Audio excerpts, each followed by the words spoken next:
بے نشان ہونا ہے، یہاں کی شان بے نشان ہونا ہے۔ بہت سے لوگ یہ خطا کر رہے ہیں، یہاں سے جاتے ہیں شان بناتے ہیں اپنی ماں، قافلہ ہے جی، بڑے صاحب آگے آگے، پیر صاحب، مولانا صاحب، لیڈر صاحب، کچھ ملنے والا نہیں، وہاں بے نام و نشان ہونے سے ہی ملتا ہے۔ لوگ پوچھتے ہیں آپ کتنا بڑا قافلہ لائے، کہ میں قافلے لانے کا قائل نہیں ہوں، میرے پیچھے پیچھے چلیں جو جی کوئی بڑا صاحب جا رہا ہے، اللہ معاف فرمائے۔ یہاں تو گداگری کے لیے آئے ہیں، تو گداگر اپنے آپ کو بڑا کیسے کہہ سکتا ہے؟ ہاتھ میں کشکول ہو گیا کہ میں بڑا ہوں، وہ کہ یار کس بات کا بڑا، ہاتھ تو کشکول لے آئے، کہ یہاں بے نام و نشان ہونا ہی بڑا ہے، پھر ملے گا۔ اس لیے تو کپڑے اتروا دیے،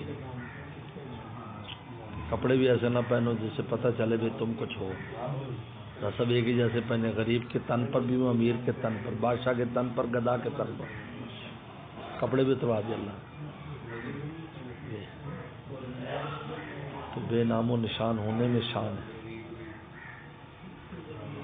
جو بھی چیزیں پیش آئیں وہاں اس کو من جانب اللہ سمجھے، کسی بات پر اس آدمی پر غصے نہ ہو جس کی طرف سے پیش آ رہے، وہ کون ہوتا ہے؟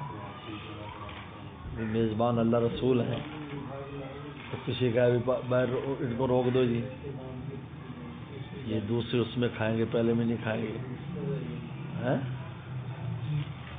میزبان کہتے اب جو مہمان ان بار بٹھا دو، ابھی روٹی چل رہی ہے، یہ ختم ہو جائے گا تو ان کو دیں گے، تو ان میں روکنے والوں کو قصور تو اصل تو میزبان نے کہا ہوگا نا، اگر ایسا ہے تو میزبان کی طرف سے اس کو سمجھے میزبان کون ہے، اللہ رسول ہے، تو اس میں مسلط ہوگی کہ آپ کو تھوڑی دیر سے وہ چیز مل جائے، صبر کرنا ضروری ہے۔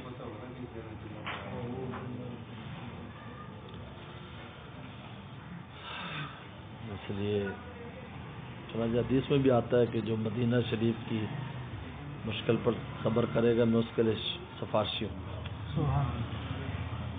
وہیں تھوڑی مشکل پیش آئی جاتی ہے ہر ایک کو کچھ